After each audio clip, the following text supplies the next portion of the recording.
ಈ ಡಯಾಬಿಟಿಸು ಮತ್ತು hyper tension ಅಂದರೆ ಬಿ ಪಿ ಎರಡೂ ಇದ್ದಾಗ ಒಂದು ನಿಮಗೆ ಜಾಗ್ರತೆ ಇರಬೇಕು. ಏನಂತಂದರೆ ಯಾವಾಗ ಬೇಕಿದ್ರೂ ಪ್ಯಾರಲೈಸಿಸ್ ಕೂಡ ಆಗ್ಬೋದು.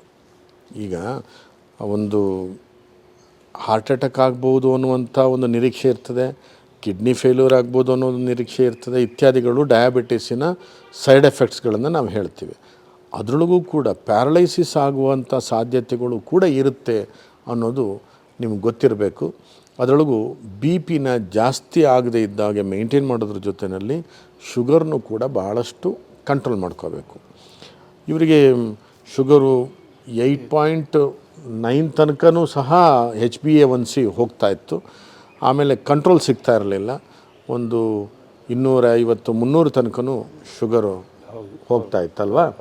ಆಮೇಲೆ ಇದ್ದಕ್ಕಿದ್ದಾಗೆ ಒಂದು ಕಡೆ ನಿಷ್ಕ್ರಿಯ ಆಗ್ಲಿಕ್ಕೆ ಶುರುವಾಯಿತು.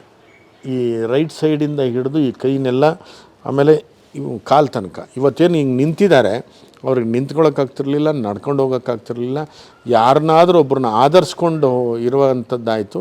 ಆಮೇಲೆ ನಡೆಯೋಕ್ಕೂ ಕಷ್ಟ ಆಯಿತು. ಈ ಆಯುರ್ವೇದ ಕೊಟ್ಟ ಮೇಲಿಂದ ಸ್ವಲ್ಪ 1 ತಿಂಗಳಲ್ಲಿ ಸುಮಾರಷ್ಟು ಚೇತರಿಸ್ಕೊಂಡ್ರು. ಈಗ ನಡೀರಿ ನನ್ನ ಜೊತೆಗೆ, ನಾನು ಹಿಡ್ಕೊಳ್ಳೋದಿಲ್ಲ ಅವ್ರನ್ನ.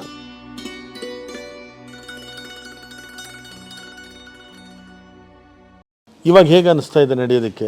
ಸ್ವಲ್ಪ ಬೆಟ್ರ್ ಅಂತ ಅನಿಸುತ್ತೆ, ಮೊದಲಿಗಿಂತ ಎಷ್ಟೋ ಬೆಟ್ರ್ ಆಗ್ತಾ ಇದೆ. ಹಾಂ, ಈಗ ಭಯ ಆಗೋದು ಏನಿಲ್ಲ? ಇಲ್ಲ, ಭಯ ಏನಿಲ್ಲ. ಮುಂಚೆ ಇನ್ನೂ ನಡಿಬೇಕಾದ್ರೆ ಯಾರೋ ಒಬ್ಬರು ಸಪೋರ್ಟ್ ಬೇಕಾಗಿತ್ತು. ಹಾಂ, ಇವಾಗ ಏನು ಬೇಕಾಗಿಲ್ಲ. ಹಾಂ, ಈಗ ಇದನ್ನು ಆ ಕಡೆ ಇಟ್ಕೋಬೋದು, ಆ ಕೈನಲ್ಲಿ. ಈಗ ಕೈ ಹೀಗೆ ಮಾಡಿ ಎತ್ತಿ ಮೇಲೆತ್ತಿ ಬಿಡಿ, ಒಂದು ರೌಂಡ್ ಹೀಗೆ ತಿರ್ಸಿ. Very good. ಏನು ನಿಮಗೆ ಆಯಾಸ ಅಂತ ಏನಾಗ್ತಾ ಇಲ್ಲ? Very good. ಆ ಕಡೆ ಕೈ ನಾರ್ಮಲ್ಲೇ ಇತ್ತಲ್ವಾ? ಹಾಂ, ಈಗ ಕಾಲಿನಲ್ಲೂ ಒಂದು ಕಾಲಿನಲ್ಲೊಂದು ಹೀಗೆ ಕಾಲೆತ್ತಿ. Very good. ಬಿಡಿ, ಆ ಸೈಡ್ ಎತ್ತಿ.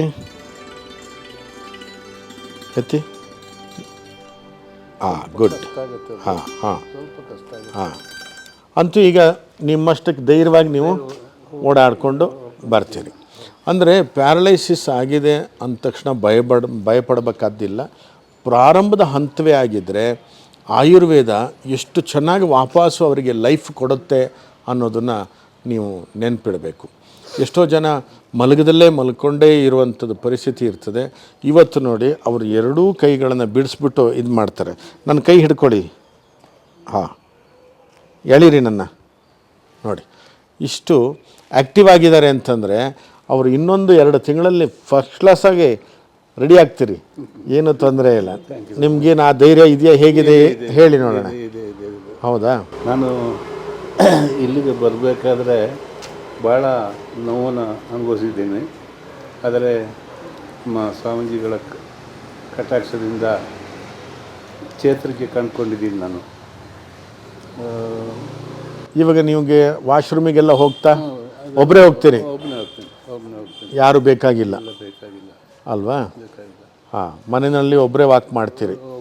ವಾಕ್ ಮಾಡ್ತೀನಿ. ಹಾಂ, ಹಾಗಾಗಿ ಹಾಂ, ಬೆಳಗಿನ ಪೂಜಾ ಕಾರ್ಯಕ್ರಮ ಅದನ್ನು ನಾನು ಮಾಡ್ಕೊಳ್ತೀರಿ. ಶುಗರ್ ಎಷ್ಟಿದೆ ಇವಾಗ? ಶುಗರ್ ಚೆಕ್ ಮಾಡಿರೋದನ್ನೇ ಮಾಡ್ಕೊಳ್ಳಿ. ಆದಷ್ಟು ಕಂಟ್ರೋಲ್ನಲ್ಲಿ ಇದೆ ಅನಿಸ್ತಾ ಇದೆಯಾ? ಇದೆ.